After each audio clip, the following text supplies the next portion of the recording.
As a horror filmmaker, Rob Zombie has fostered an impassioned following over the past 2 decades, with a body of work characterized by its black humor and unvarnished violence, made all the more engrossing by the perverse but productive sympathies the director has for his movie monsters.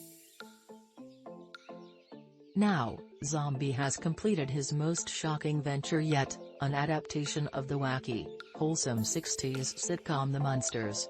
With friendly faces and a very conspicuous PG rating, the film is unlike anything Zombie has made before and arguably his most boldly stylized work yet.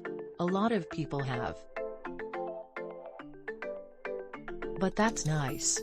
Zombie tells Variety. This is how I got into everything as a kid. This is for the next wave of monster fans coming our way. This movie is the gateway drug for more hardcore horror. Universal Pictures Home Entertainment releases The Munsters on digital platforms, Blu-ray and DVD on Tuesday. The film stars Sheri Moon Zombie, Zombie's wife and enduring marquee lead, alongside Jeff Daniel Phillips and Daniel Roebuck, 2 more of the filmmaker's regular collaborators.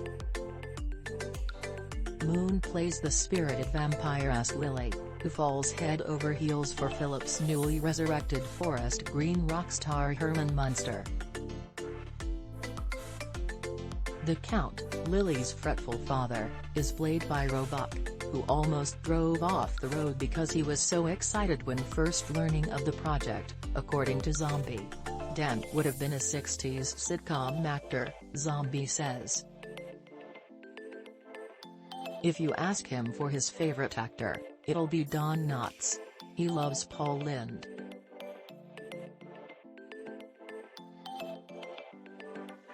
That's his wheelhouse. Jeff Daniel Phillips and Daniel Roebuck in the Munsters'Courtesy of UniversalWhile. Zombie remains fiercely loyal to the tone of the original 60s sitcom with his film. The director also recognized that it wouldn't stand on its own legs if it primarily attempted to replicate. I was such a fan that, no matter how good those movies were, I would just feel like, well, that's not William Shatner. What the hell am I watching? Zombie says, explaining the tricky task of revamping a beloved property. The filmmaker found his shot of the new in what at first seemed to be a creative limitation. Universal would not give The Munsters a go if it was filmed in black and white, as the original 60s sitcom was. Though disappointed at first, the requirement led Zombie to consider what the opposite of black and white would look like, trailblazing a ludicrously colorful, hyper-saturated aesthetic for his monster mash. The resulting visuals are completely distinctive from the original series, while keeping with its core eccentricities. Sometimes you're dealt a certain scenario. You can walk away from it, but that doesn't create anything. You figure out how to deal with it, Zombie says. Sometimes you create something you would have never created.